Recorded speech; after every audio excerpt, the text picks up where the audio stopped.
So welcome everybody tonight. I know we have a fairly small crowd of students, but that's okay. As you are aware, we are recording our session tonight. Tonight we're going to be talking about our Office of Learning Services as well as Penfield Library. We have a lovely presentation about some resources available through the library. First, I'm going to introduce Joey Teese, who is from the Office of Learning Services. And then after he is done presenting, he's going to pass it off to Laura Harris over at Penfield Library for her presentation. Thank you for joining us. And at any point, if you have a question, please feel to raise your hand electronically or just come off of mute and ask your question. And we should have a few minutes towards the end for questions as well. Okay, so with that, Joey, welcome and thank you so much for being here. And please go ahead and take it away. Okay, thank you, Sarah. Welcome, everyone. I'm just going to share my screen so that you can see what the Office of Learning Services is and sort of give you a run through on our website. So the Office of Learning Services is basically the office that provides tutoring support and academic skill support for Syracuse and online student. Unfortunately, our service is limited in terms of what we can do over online. Many of our services are one-on-one, in-person at the Oswego campus. But if you enter our webpage and go to student services, if you cannot come to our campus, we do have an online tutoring. We contract that out with a company called Thinking Storm. And you can actually log in through either OLS and it'll take you to your Brightspace. And I'll log in. And then under Brightspace, I know there's a lot of places to be clicking. You can go to Oswego Resources. Let's see here. Oh, they moved us again. Okay, so we're down here. Tutoring resource, Thinking Storm, and it will take you to a page that will get you the ability to have online tutoring. You can have drop-in tutoring. There's a writing center. You can also reserve an hour appointment. And basically, if you want to reserve an appointment, you just hit the book now button, select the location. You can have a live chat on optional audio. Select the category. So these are all the different areas that that the company helps us with. So if you're looking for psychology, you can hit psychology, 60-minute appointment. You can select a tutor or a preference, and then it will click on and you can select the date and time that appointments are available for you. That is how Thinking Storm works for that particular service. If you really do need a particular online service, we might be able to arrange that on a case-by-case basis. Our tutors are not trained to be online tutors. They are trained only to be in-person tutor, and we don't have all the necessary equipment for a complete online tutoring session. Some of the other services that we offer, again, mostly in-person, some of our workshops are both virtual and in person. So in the next couple of weeks, we're going to be offering a writing workshop on AI, generative AI, and how to use generative AI in your class. And the presenter of that is our coordinator of our writing tutoring. And she does her presentation both simultaneously in person and online. So if you're interested in that, feel free to drop in on that. We also have tutoring help in academic support help in other areas. So if you are looking for help in how to use a calculator, how to use Google, some of the statistical programs that the university use, you can also book appointments through our services. And like I said, TrackCloud is our booking program. It's fairly easy to use. You just type in your name. You can select the courses that you want. Right now, it's not showing you much because it has my administrative part up rather than what a student will see. But that is what the Office of Writing Services. Be more than happy to answer any other direct questions. We are open Sunday through Monday. Thinking Storm is open 24/7. You will take an appointment as quickly as 2 hours before you need it.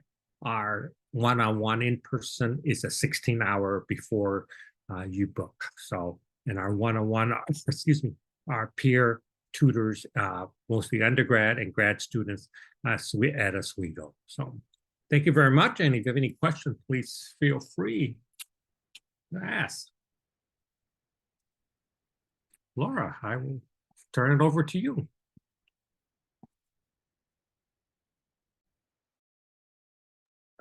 It would help if I unmuted myself. I am also going to share my screen.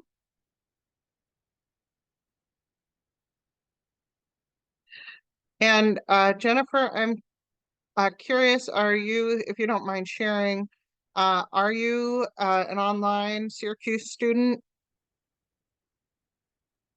And you can just feel free to say something in the chat if that's easiest.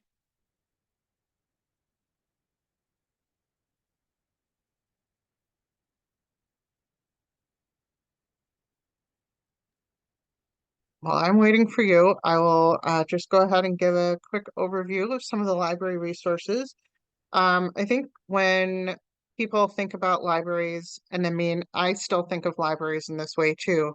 I think of a building with books in it, but we are not just a building with books in it. In fact, I would say the majority of the content that we have now is online. We have thousands and thousands of articles in a bunch of different library research databases, and we have ebooks as well. So I wanted to show basically the search on our library homepage. It searches, I mentioned we have several databases. So this search will search across not all of them, but most of them. So it's a really kind of good tool for starting your search. It's not the only tool. I'll go over a couple of other options, but I did want to show that. And I see we have a response. Okay. So Jennifer is on campus. That is good to know. Thank you. All right, so let me just search something. I think this just popped into my head because I was helping another student research this yesterday. And since it's related to psychology, I thought I'd search for bipolar disorder. And so you can see we have a bunch of different types of results here. If you look at the top, it'll tell you what type of resource it is. It's a book. This particular book, this first result is actually something we have on the shelves in the library, but we also have it available as an ebook. Not every book is available that way, but like you can see, this one is only available online. And this one is only available on the shelves. But we've got even videos, and I'm actually kind of surprised we don't have any articles on the first page of results. Let me see if I can find one. Well, I will show you, since I want to find an article, you can filter by a bunch of different things. I know a lot of assignments require articles from peer-reviewed journals, so you can do that. And I just want articles, I don't want books.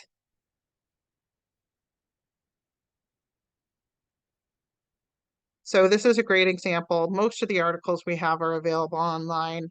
The stuff that we don't have available online is generally going to be older stuff. Jennifer, I know you did have a question about APA, and I wanted to show you, I don't know if it's in relation to library resources or not, but I did want to show you something that this particular search tool has, and actually most of our search tools have something like this. But if you click on the title here, there is a citation button, and we have the ones that are most commonly used here at Oswego. I don't think we use Harvard too much, but we use Chicago, MLA, and APA. So you can just click APA, and here's the citation. I would say these aren't always perfect, and I'll show some resources for citations later, but I use these all the time. They're a really great place to start to just copy, and then you can make any changes to the citation that are necessary. So the other thing I wanted to point out besides this search here, sometimes it can be overwhelming because it's actually, like I said, it's searching most of the databases we have. And sometimes you want to search something that is more specific to a specific subject. And again, I'm just going to choose psychology since I know that's your major. So if you scroll down a little bit, there's a link here that says subject guides. And so we have these for most, if not all, of the majors and graduate programs we have here. So I'm just going to scroll down to psychology. And basically what we've done here is there's a librarian for each subject, and we will pick out the best resources for that particular subject that we have.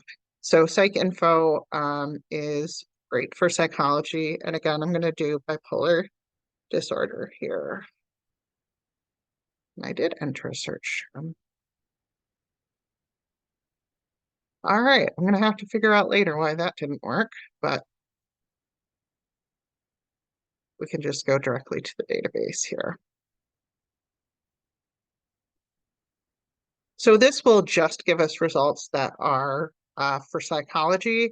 And this database and this company here, EBSCO, any EBSCO database, you can click on it and get the citation as well. That's over here on the right. And if we just scroll down just a little bit, we've got APA. So I personally find that tool really helpful. And luckily, most of our databases and research tools have this kind of functionality. Something else I wanted to point out is that for every single class that is being offered, there is a link in Brightspace that says library resources. And that link will go to the subject guide that is appropriate for that class. So let's say you are taking, I'm just going to say History 298. That will take you to our history guide.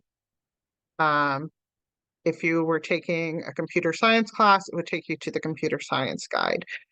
So that's kind of a nice way to just get directly to the resources that are specific to that subject area. I was going to point out, and I'm going to show this just in case there are any distance or online students who watch the recording, but I'm going to go back to the library homepage. So everything I've shown so far is available for both Syracuse students, online students, Oswego students, and everything that is on the page I'm going to show you is also available to Oswego campus students, but we do have this page that highlights some services that we have that we think would be of interest, of special interest to the distance and online students. So, for example, we can have books sent to the Syracuse campus. We can borrow things from other campuses. I think this is really great. We actually have a special courier that goes between the SUNY campuses. So if we want to borrow something from another SUNY, it gets here more quickly than it would if we say borrowed something from a library in Pennsylvania. And there's no cost to you for anything that we borrow from another library. And then we have some tutorials on how to do things. And again, I think these are helpful to anybody, not just online and distance students, but like I said, for anyone who's watching that recording, just be aware of that. I do want to show our citation guide, since again, I know Jennifer, that was something of interest to you, was the APA stuff. This is also under the quick links, under citing sources, and we have resources for each of the major citation styles. So we actually do have a copy of the APA handbook in the library if you ever want to take a look at it. There are a bunch of good resources online. I think Joey will back me up here that Purdue University's online writing lab is a very well-known resource. It's very well respected. I've worked at other universities besides SUNY Oswego, all the way in Michigan, and it's just something that I think a lot of people respect. So that's a great resource. This PDF here, we also have these printed out in the library. So if you're ever in the library, it's the sort of goldenrod colored handout. But this talks about doing in-text citations. And I know that was one of your questions was about in-text citations. And then we also have lots of examples for the reference list of all sorts of different types of citations. So books, and then this sort of explains the different pieces of when you're citing a book. So it's not just an example, it actually explains it. Journal articles, and then it goes into some of these examples. And we have the most common sort of things, books, book chapters, articles, but we also have a few things that are maybe a little less common, like a podcast or Twitter posts, or I guess it's X now instead of Twitter. So those sorts of things as well. And if you find something that's not in our handout, that's where the manual is really helpful. The last thing I wanted to point out is it's also under quick links. It's the first link under quick links, and that is the get help option. The library has, we just call it the research help desk hours, but you can sort of think of them as drop-in hours. You don't need an appointment to talk to us. You can just come to the research help desk. We also call it the reference desk. That's right on the first floor in the library, and you can ask questions whenever we're there. The librarians are usually there, I would say between 11 and 5. And then in the evenings, we have student reference assistants as well. You can get in touch with us in a bunch of different ways. You can, like I said, you can come to those drop-in hours. You can call us, you can text us, you can email us. You can contact the librarian who works with your major. So if you wanted to get in touch with a psychology librarian, you could click here where it says find your majors or department librarian, and scroll down to psychology. And Marissa Keiko is the librarian you could get in touch with. And you can also set up appointments with us if you have like more of an in-depth question. Like I was helping a student working on an honors thesis project yesterday, so she needed a little bit more time. So that was a great reason to set up an appointment with me. And then we can do that either in person. She came to my office, but we can also do that via Zoom. And we don't limit you to Zoom or in person, depending. Like if you're an on-campus student, we're not saying, oh, since you're on campus, you have to meet with us in person. If you want to meet with us over Zoom from your dorm room, that's totally fine with us. Not a problem at all. The last thing I want to point out is the chat option. And I think this is really cool because it's available 24/7. The Oswego librarians are staffing it again, usually between like 11 and 5 during the week. Monday through Friday. But if you have questions at any other time, you can log on here. It won't be one of the librarians from Oswego, but it will be a librarian somewhere else in the world. And I can say pretty confidently that a lot of librarians get questions about citation stuff. I actually will do a shift, because we're part of this big consortium. So the Oswego librarians will do shifts for this consortium, and I answer citation questions from people in England and California. So it's kind of a universal thing. So I think a librarian anywhere would be able to help with citation stuff, especially. But I think that's a really great resource that I wish I had when I was in college. So I think that's really all I have. Now, Kranthi, you are a graduate assistant, correct? Do you see any common questions, or what kind of common questions do you think that you had when you were, starting out, starting to use these resources in terms of tutoring or the library? Yep.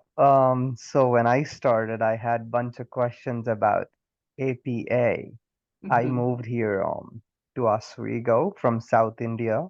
I don't know what APA was, right? And then I scheduled an appointment. Dr. Schofield from Human Computer Interaction suggested me, oh, schedule an appointment with someone from library. They're helpful. And I did go, and there was this one A4 size paper with all the instructions on it. And there was this one student who was also what do you call them? Uh, I don't know. Students who help other students. What do you call them? In tutoring center. Joy is muted. Uh, most of our are peer tutors. Right, peer tutor, that's the word, right? Oh yeah, my English is bad. Never mind. But yeah, so the peer tutor went through that paper of APA instructions and said, "Hey, this is what you do. This is what you do. This is what you do." That was my one big thing. And yeah, now I do APA pretty good, and thanks to Penfield Library and peer tutors. That's a really great way to kind of combine the two because, not only can a librarian or Laura help with, those resources, but it sounds like, the OLS and the tutoring services, they can kind of, help bridge the gap between those two services. So I think that's kind of a really great example. I know that there's some input into the chat. Looks like Jennifer was asking a little bit about what the OLS was, the Office of Learning Services. And so Joey's just responded to that, that it includes the tutoring center and access to tutoring. So thank you for that. Anything else that you guys can think of? Any other questions? I think So oh, go ahead, please. what so when we use some books or to reference from the Penfield website, does the website also help us generate citations and everything?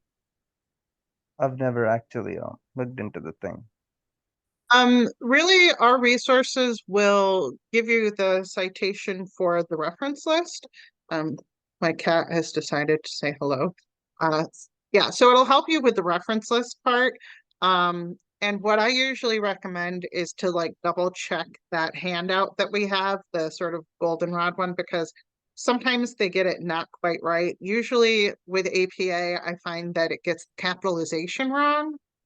And I will say a lot of times I don't think professors care too much about the capitalization. Some do, but in my mind, the most important reason we cite is to give credit to, the person who came up with the idea or the people, and then to make that resource findable, if whoever's reading it wants to be able to look it up themselves. And frankly, I don't really think capitalization has a real drastic effect on that. If you don't capitalize a word, it's not going to make it harder for your professor to find. But that's just my opinion. But that's the most common problem I see with sort of the automatically generated ones. Sometimes there are more serious problems, so that's why I always say double check. But as for the in-text, you still have to do that on your own, unfortunately. Okay, thanks. That was good. Thank you. Well, Laura and Joey, I think that your presentations were great. It's really nice to see the versatility of both of the divisions and departments, what you can offer our online students, our Syracuse campus students, commuting students, and, straight up campus students. So, and that it's not limited to just one or the other, whichever modality works best for you and whatever, place and time that you might be in. So I think that's great that that's open to everybody and just accessible. whenever students have questions and, don't know where to start. This is a really great place to just kind of get acquainted with some of these resources and, connecting them to you all. So thank you so much for that. It looks like you covered everything in terms of Jennifer's questions, so that's great. Thank you so much for representing our student population here. I know that as we get further into the semester and into midterms, that can be challenging for time. So we do hope that there are a good number of students that view the recording and get some of these pieces and take away from what you guys talked about today. So any last comments? I just want to say to Jennifer, since she says Oswego campus students, the Thinking Storm is also open, the online tutoring service as well as the in-person. So just because she's an on-campus person does not limit her to one-on-one peer tutoring at the Office of Learning Service. She can use Thinking Storm if she has a citation question at 2 a.m. and log on to the live help 24/7 there on Thinking Storm. They should be able to help you do that. So. All right, well, I think this wraps up our session today. Thank you guys for your time tonight and have a good evening. Bye-bye. Have a good evening.